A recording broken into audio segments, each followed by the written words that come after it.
பேச்சின் மூலியமாக எல்லாவற்றையும் நீங்கள் கவரக்கூடிய அளவிற்கு பெரிய ஏற்றம் கிடைக்கக்கூடிய வாய்ப்புகள் உண்டு.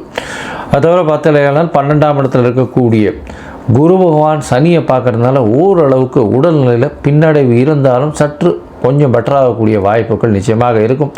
தந்தையின் உடல்நிலையில் நல்ல ஒரு ஏற்றம் இருக்கும். தாயின் உடல்நிலையில் நல்ல ஒரு ஏற்றம் இருக்கக்கூடிய காலகட்டமாக அமைய போகிறது. உங்களுடைய ராசிக்கு பார்த்தாலேயானால் உங்களுடைய ராசிக்கு 4ஆம் இடத்தை குரு பகவான் பார்க்குறது நல்ல ஒரு ஏற்றத்தை கொடுக்கும். தாயின் உடல் நலத்தில் நல்ல ஒரு ஏற்றம் இருக்கக்கூடிய காலகட்டமாக அமைய போகிறது. இந்த காலகட்டத்தில் உங்களுடைய முயற்சிகள் எல்லாமே வெற்றி பெறும். ஏன்னா சுக்கிரன் உங்களுடைய ராசிக்கு 10, 11, 12, 3 இடத்துல போகிறார். இருந்தாலும் சில நாட்கள் தள்ளி வைக்கிறது நல்லது.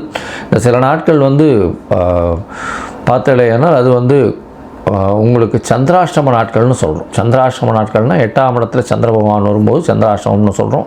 புதிய முயற்சி வேண்டாம், வெளியூர் வெளிமாநில பிரயாணம் வேண்டாம்னு சொல்கிறோம். ஒருவேளை நீங்கள் பண்ண வேண்டி இருந்ததே ஆனால் சந்திரனுக்கு உண்டான எளிய பரிகாரம் அப்படின்னு சொல்லக்கூடியது அருகில் இருக்கக்கூடிய சிவன் கோயிலில் ஒரு 1/2 டம்ளர் பால் கொடுங்க. பால் பசும்பால் வாங்கி கொடுங்க.